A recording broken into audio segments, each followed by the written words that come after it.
अहमदनगर जिल्ह्यातील कोपरगाव येथील Shri Sharada English medium school येथे हिंदी दिनानिमित्त राज्यस्तरीय भाषण स्पर्धेचे आयोजन करण्यात आले होते। या भाषण स्पर्धेत राज्यभरातील अनेक विद्यालय सहभागी झाले होते। याच अनुषंगाने अकोले येथील अभिनव शिक्षण संस्थेने देखील या स्पर्धेत आपला सहभाग नोंदवला। यामध्ये अभिनव शिक्षण संस्थेचा विद्यार्थी तसेच अकोले नगर पंचायतचे बांधकाम विभाग प्रमुख उत्तमराव शेनकर यांची चिरंजीव सोहमे याने या राज्यस्तरीय भाषण स्पर्धेत तिसरा क्रमांक मिळवण्याचा मान मिळवला। त्याच्या या यशस्वी यशाबद्दल त्याचे सर्व स्तरातून अभिनंदन केले जात असून त्याच्यावर शुभेच्छांचा वर्षाव होत आहे। एमएच मराठी न्यूजसाठी संपादक प्रवीण देठे, कोपरगाव, अहमदनगर। मैं उसे डस कर समाप्त कर दूंगा, तो तुम्हारे भी शत्रु की मृत्यु और मेरा भी प्रतिशोध पूरा। आज हम सुनते हैं कि युद्ध और प्रेम में सब कुछ जायज है, लेकिन ऐसा नहीं है। अब देखिए कर्ण क्या जवाब देता है। वह कहता है कि तेरी सहायता से चाहे मैं अनायास पा जाऊंगा, लेकिन आने वाली मानवता को क्या मुंह दिखलाऊंगा। अर्जुन है मेरा शत्रु, किंतु वह सर्प नहीं, नर ही तो है। संघर्ष सनातन नहीं, शत्रुता इस जीवन भर ही तो है। अगला जीवन किस अर्थ हो, फिर हो द्वेषांत बिगाड़ू। मैं सांपों की जाकर शरण, सर्प बन क्यों मनुष्य को मारू। जा भाग मनुष्य का शत्रु, मित्रता ना मेरी पा सकता। मैं किसी हेतु यह कलंक अपने सिर नहीं लगा सकता, अपने सिर नहीं लगा सकता। ये कर्ण कहता है विश्वसेन से, जबकि अर्जुन कर्ण का भी शत्रु है और विश्वसेन का भी शत्रु है। और इसीलिए हमारी भारतीय संस्कृति महान है। ये तो युद्ध के धर्म के बारे में था, लेकिन पारिवारिक रूप से भी हमारी भारतीय संस्कृति सबसे महान है। कैसे? अब देखिए, आप किसी भी धर्म या मजहब के हो, आपको क्या चाहिए? चार भाई हो और उनमें ऐसा प्रेम हो कि एक दूसरे के साथ वन में जाने के लिए तैयार हो। तीसरा खड़ा होकर शासन करने के लिए तैयार हो और आपके एक वचन पर आपका बेटा या बेटी सारी संपत्ति त्याग देने को तैयार हो। जी हाँ, यह है राम, लक्ष्मण, भरत और शत्रुघ्न।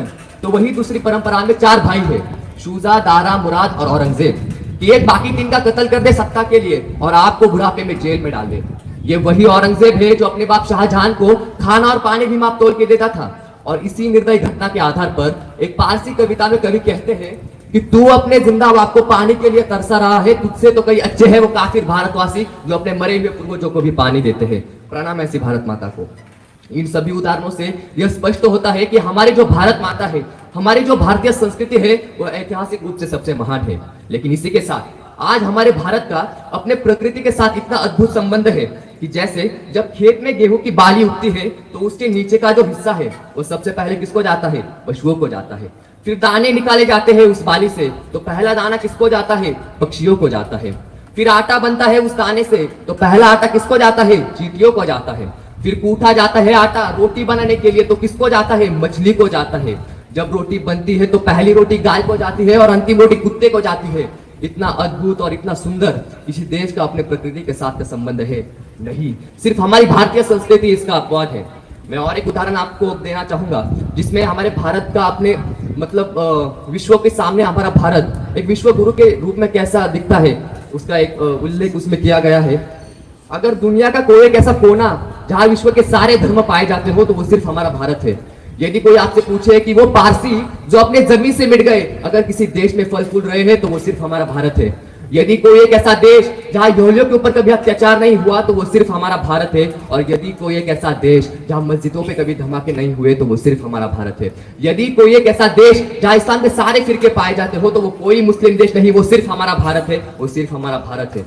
और इन सब की वजह सिर्फ एक है, हमारा जो भारत देश है वो अपनी महान संस्कृति पर चलता है और ऐसी हमारी महान भारतीय संस्कृति सर्वधर्म समभाव के मार्ग पर चलती है।